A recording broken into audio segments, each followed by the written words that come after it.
The Seven Kingdoms needs a ruler loved by millions with a powerful army and the right family name. Good luck finding him. Who said anything about him? I'm not going to stop the wheel.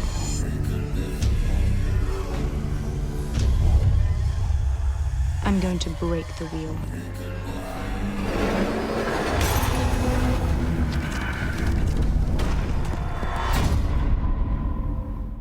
Good evening, Bahamas. You're tuned into MB12 Weekend, broadcasting from Cable 12 Studios on Robinson Road. Coming up tonight in news, a financial expert says Bahamians aren't ready for another tax. This as the BPSU president urges government to reconsider how NHI is implemented.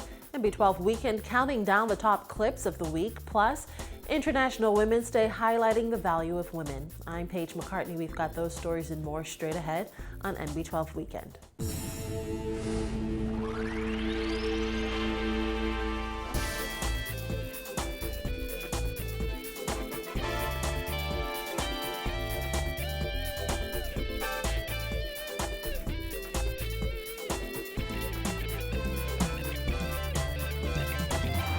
Welcome once again to MB12. Bahamian consumers just aren't ready to take on another major tax a year after the implementation of value-added tax. That's according to Chairman of the Chamber of Commerce, Gowan Bowe, who says while he's not against national health insurance, he believes it should be implemented in a way that does not break the backs of the Bahamian people. Jasmine Brown has more in this report.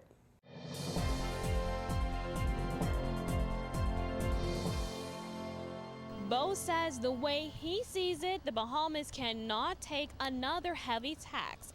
And for that reason, he insists the government must do its homework before implementing national health insurance.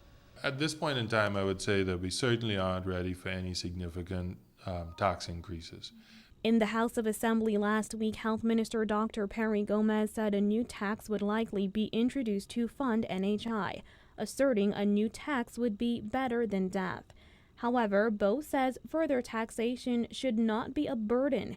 He says a viable option to soften the blow of another tax in less than a year is introducing NHI in phases. The Chamber is more favorable to understanding if this can be phased in a manner that allows the bedding down of value-added tax before a new one is imposed, given that we believe an increase in minimum wage is going to be imminent. So from that perspective, I think it is more important to say, what can we bear? And I've said before, let's be careful not to retard the progress we've made. Bowe revealed that representatives from the chamber have been a part of the NHI process.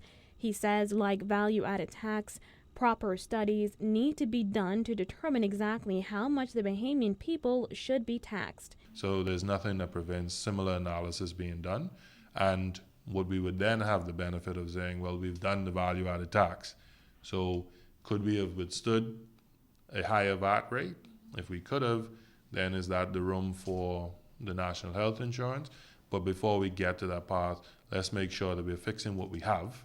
Meantime, as public debate on the government's proposed national health insurance plan heats up, Prime Minister Christie said on Monday that the government still has not made a determination as to how NHI will be rolled out or how much it will cost. While he would not confirm which avenue the government is considering, Christie said they still plan to implement NHI in January of next year. Christie said, truth is, the government is still getting advice on how NHI should be developed. He said the next step for the government is to meet with consultants. Reporting for NB12 Weekend, I'm Jasmine Brown. And President of the Bahamas Public Services Union, John Pinder, says government is overreaching in its proposal to implement national health insurance by next year. Pinder, who said he fully supports universal health care, suggested that government implement the scheme in stages, but must first start with a law that causes all employers to provide health insurance, even if it means government subsidizing those private businesses. We first had asked the government to consider giving all of its employees health insurance coverage. And that would have been the beginning of the National Health Plan, in that if there was a law passed that all employers must ensure his or her employees have health insurance, and then if the government was introducing it, they could only have to be concerned with school students, and as you know now, most schools already have that stipulation in place, whereas you have to provide the kids with some sort of insurance while school is open. So they are concerned with it then being when school is closed, and the unemployed persons and the older persons. More importantly, Pinder questioned how will government find funding without further taxation. For the most part, the middle class carry the burden of the tax of the country. So I believe that they ought to now go after our natural resources and try to get some funding through those resources. They can get some more royalties on aragonite, and they have maybe 2-3 companies mining aragonite that could maybe yield the country 60, 70 million, whatever. We certainly could look at salt and see if we can get some more royalties from salt. And maybe the time has come for us to go after drilling of oil to see what we got. I believe those things could finance the National Health Plan. Pinder said the trade unions were initially involved in the proposed NHI scheme that was introduced under the previous Christie administration. He said they still have concerns about subpar infrastructure and sufficient staff in the public health care system. Is that the government does not have the capacity, not the PHA facilities at this time, does not have the capacity to really meet the demands, the medical demands of the country. Second thing is the funding, and that is the big concern. And we believe that back at that time there was no VAT in place, and so the government was, I think, thinking about introducing 2% of your salaries added to NIB and covered that National Health Insurance part of it. There was no VAT then, so there was not a real serious cry as relates to the funding.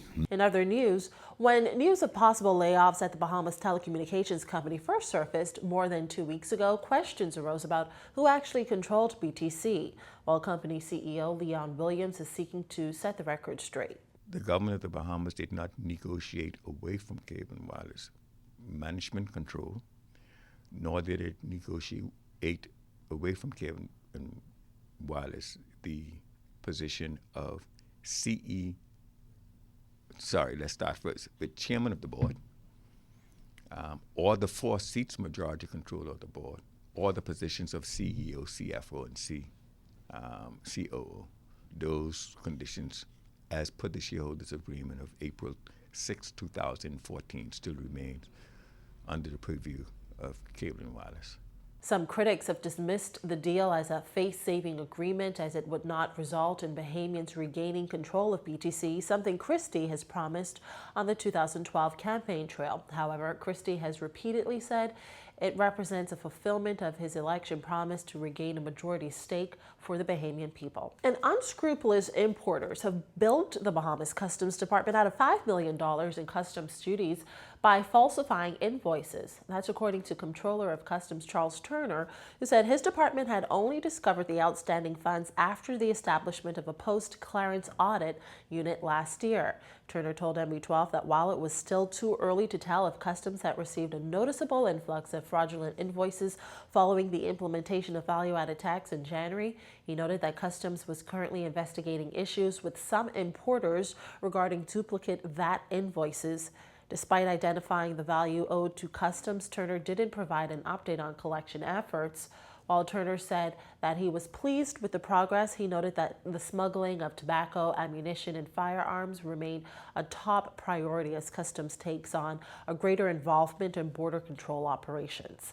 Stay with us when MB12 returns. We count down the top news, quotes, and clips of the week, plus later, the sorrows and successes of women being observed today. We'll tell you about those and other stories when MB12 Weekend returns.